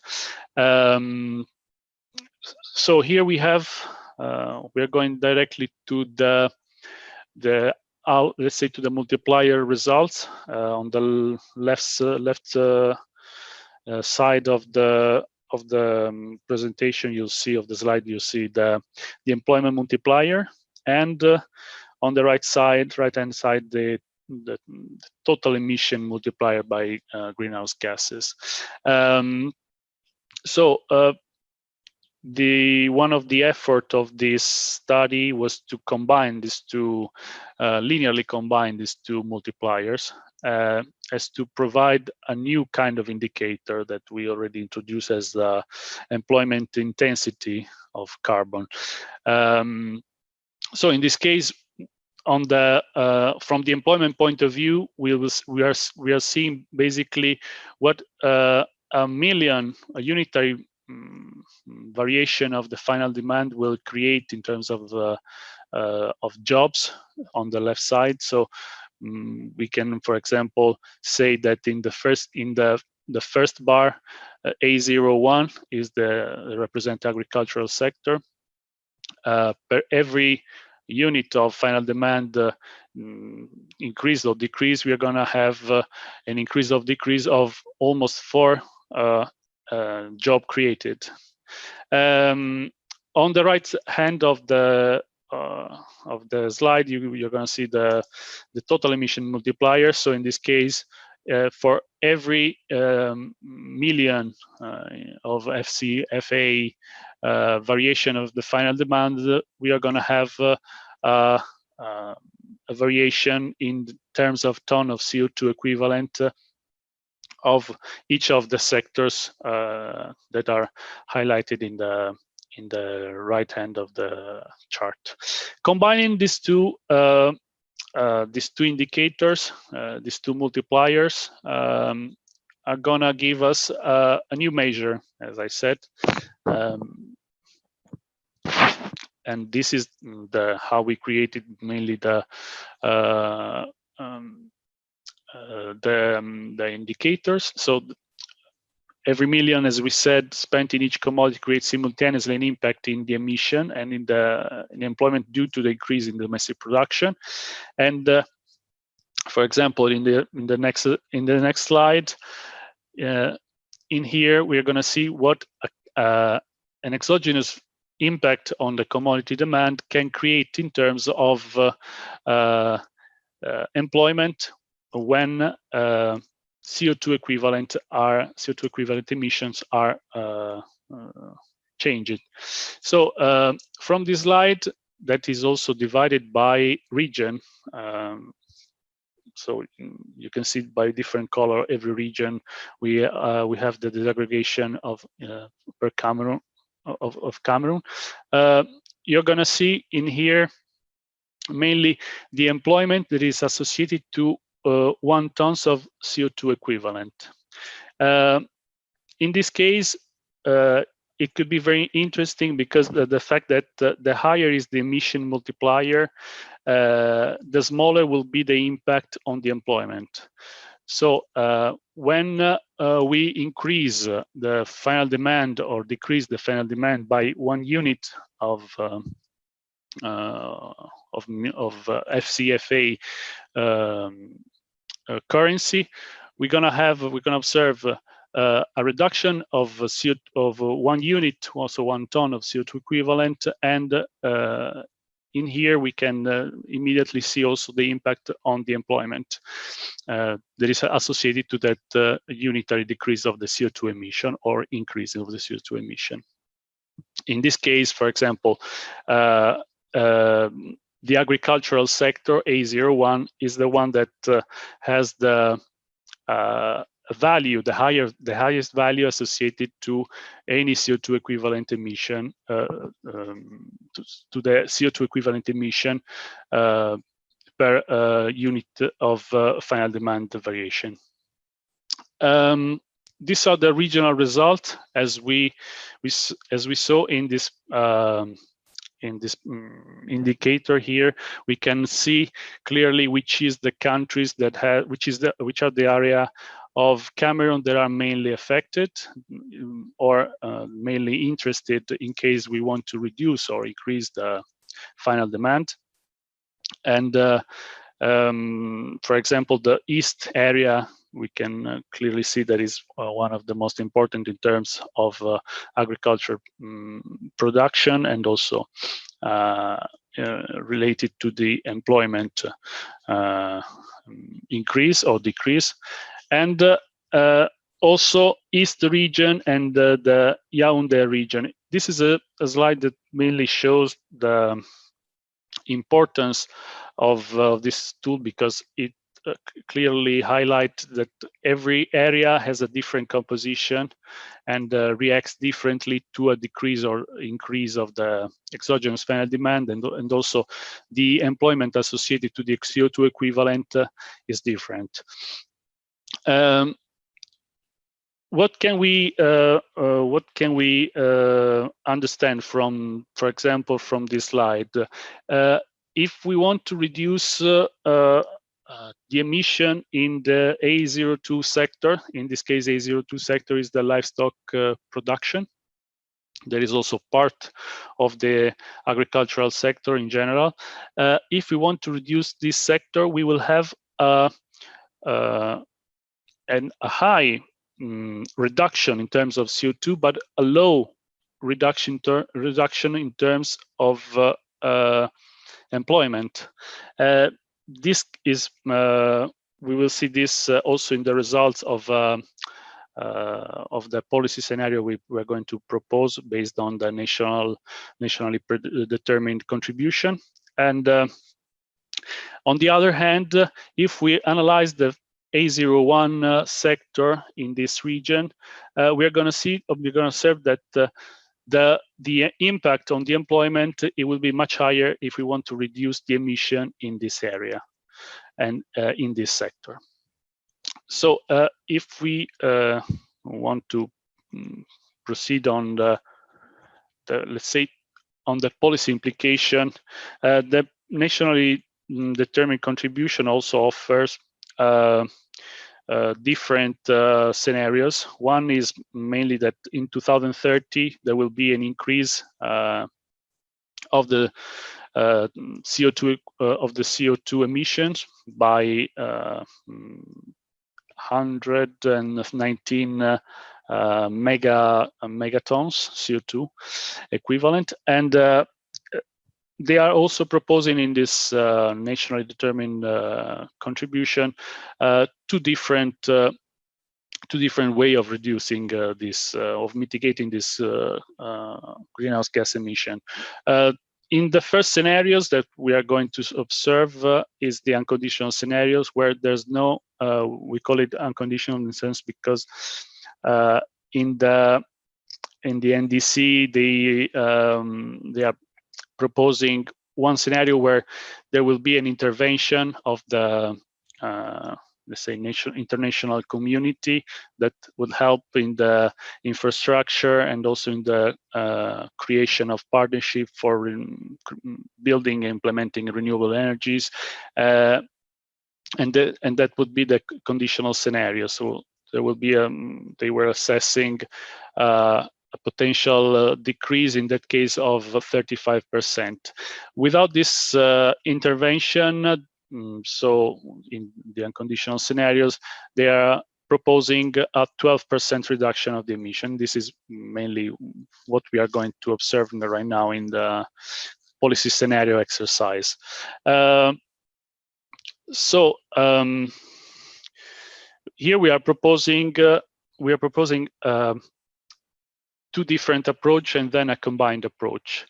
As you mentioned, as we mentioned right now, in the unconditional scenarios proposed by the NDC, the agricultural sector should reduce by 2.39 kilotons of CO2 equivalent, and so we have exactly the right amount of emission that the agricultural sector should reduce to achieve that target. And what we are going to propose here is splitting the agricultural sector as in the disaggregation proposed in the sum. So we have A01 and A02 sectors that are mainly the agricultural sector and the livestock production. And in this case, we are assuming that in the first case, where we have agriculture as aiding, agriculture is gonna take, let's say, the burden of reducing all the amount for of reduction for proposed by the NDC. And in the second case, we are proposing the livestock taking charge, let's say, of the burden of the reduction target. And then in the latest case, we're going to show the agriculture and livestock combination, how these two sectors combined can achieve that target. So we know that the megaton CO2 equivalent in this case will be 2.4. We converted this into CO2 equivalent final demand, CO2 equivalent variation, and then consequently in a final demand reduction. The final demand reduction is exactly going to the sector. So in the first case, the final demand reduction for the agricultural sector to achieve the target of minus 2.4 megaton CO2 reduced is the final demand reduction is minus 46% in the agricultural sector. And we have associated to this an output variation, a total output variation of minus 2.4%, and a GDP variation of minus 2.7% in total. The employment variation in this case will be minus 6.7%. This is why this is mainly because of the indicator that we created, highlighted the fact that the agricultural sector is a highly labor-intensive sector, so it's gonna create a lot of let's say issues in terms of reducing a certain amount of emission without so the trade-off between emission and a positive change in the main indicators like value added and the output, for example. The employment variation will be, of course, mostly affected. In the second case, again, the reduction, the total amount of reduction is the same. The CO2 equivalent variation will be the same, but the final demand reduction, as to achieve that target, will be when we impute all the target into the livestock production, will be minus 20 minus 21%, and the output variation, the negative output variation in this case, will be of minus 0.3, and the value added variation of minus 0.4, and the employment variation of minus 0.4. So in this case, we are highlighting that reducing the emission derived by the livestock production will have, let's say, a better effect in terms of the economy than when we try to do the same with the agriculture that take the burden of reducing the emission.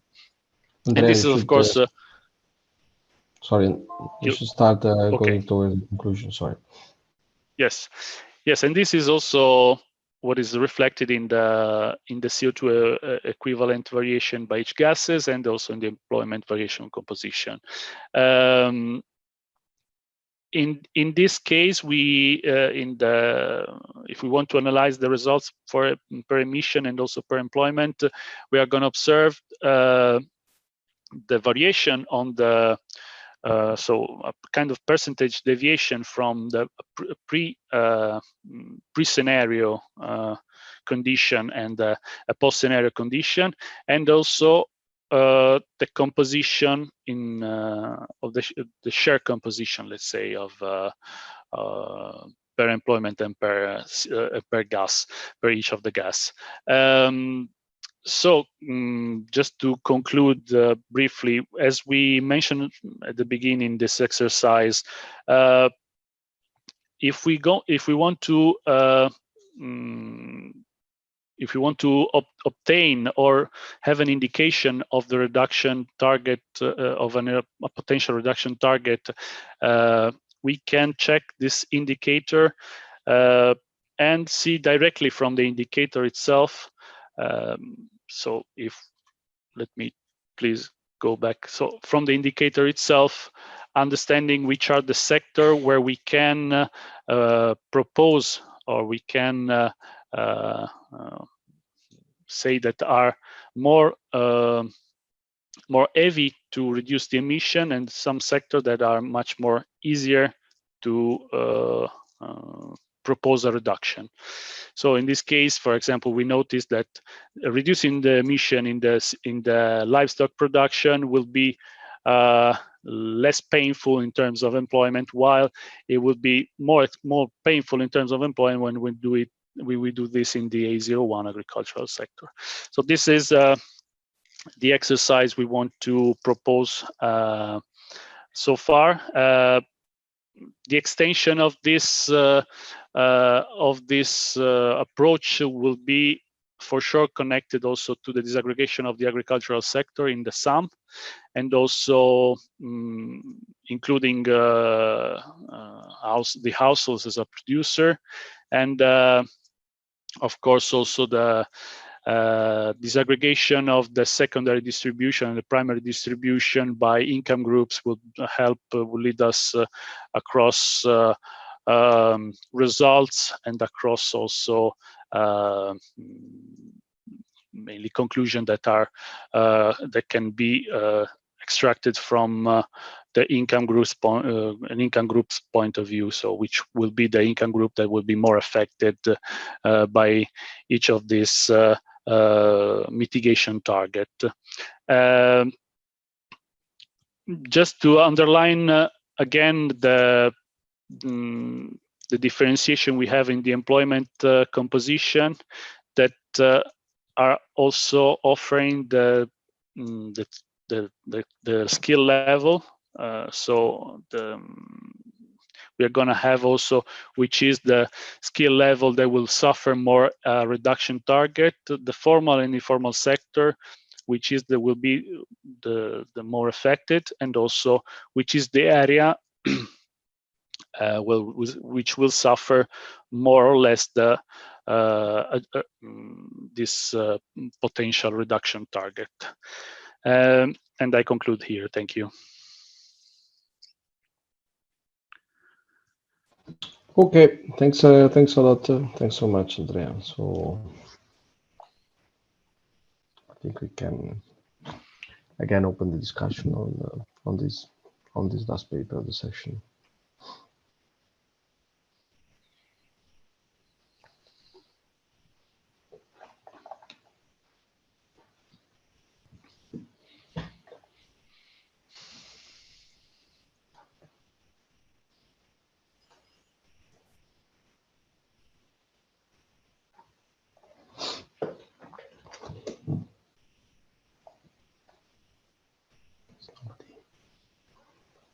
want to break the ice.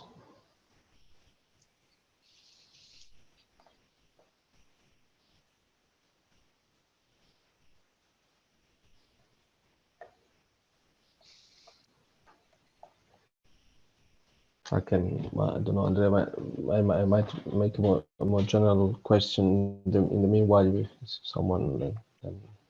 It's how do you think this approach can be somehow generalized also to similar case? So it can be easily somehow be generalized to other countries, and so that most of the analysis can include also this greenhouses as typical satellite accounts. Yes, of course, it can be extended to all the countries we want to observe, and also the countries that we are already analyzing in our, let's say, work framework.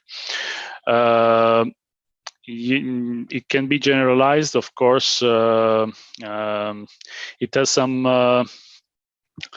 the limitation, of course, of the that all the sum-based approach and the input-output approach has, like, for example, lack of substitutability between goods, then constant prices, for example. So, of course, it can be further extended in the when we want to observe, for example, the impact of reduction targets on different households, for example, group. So if we want to, for example, extend the primary and secondary distribution to different income groups, this would be, of course, a good asset when we want to highlight which are the income groups that can be more affected by any of these mitigation targets. Another maybe limitation is that the linearity of the model also associate the reduction directly to a target of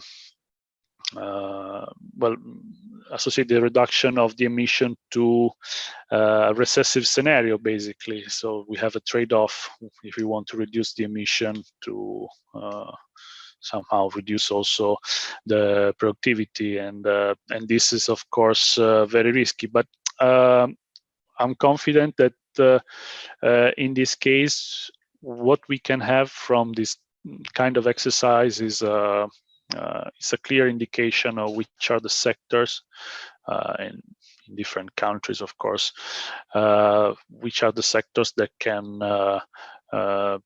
be more, let's say, put under a lens and studied for improving their emission path. So this is for sure, I'm sure about that. We observed that also in the case of the energy sector and also in the waste sector, not only in the livestock production. So of course, we have a clear information from these indicators of which is the sector, which are the sectors that are the main driver of an increase in the emission, let's say,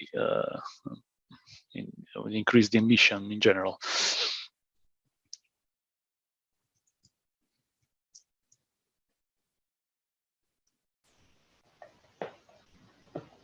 Good, thank you.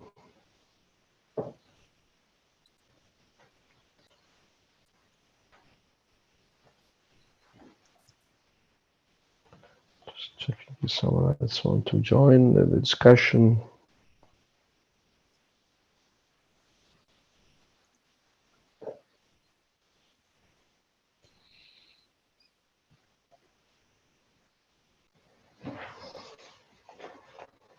Too clear presentation, Andrea.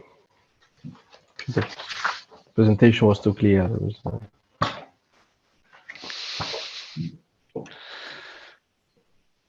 to put some more obscure equation to.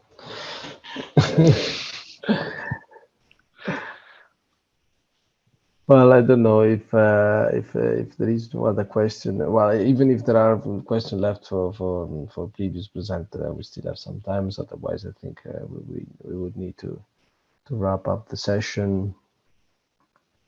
I think from my point of view was very interesting one. Was coherent set of 4 papers that I think helped a lot in looking at somehow different angle on the issue of development, sustainability, development in the African continent. I hope you enjoyed them. I think on the GRC side we have sort of committed to also look more and more now in this issue of sustainability. So well, for us, so as I think it was a real pleasure to present some of the initial results we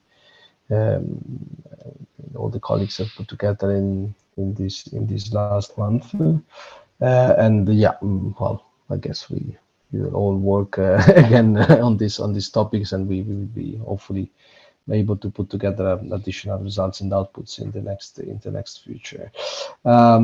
Well, on my side, I check again as if there is no additional questions. So first of all, thank you, Andrea, for your presentation. So you also deserve a round of applause, and that's it on my side. So thank you everybody for the presentation.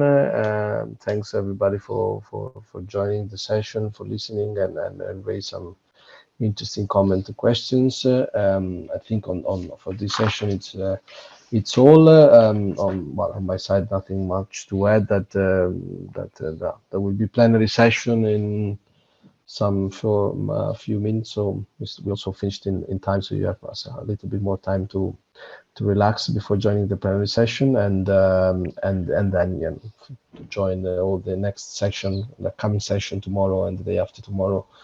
And thanks, Dominique, for hosting this session, and looking forward to see you all well during the next few days, and hopefully next year in presence.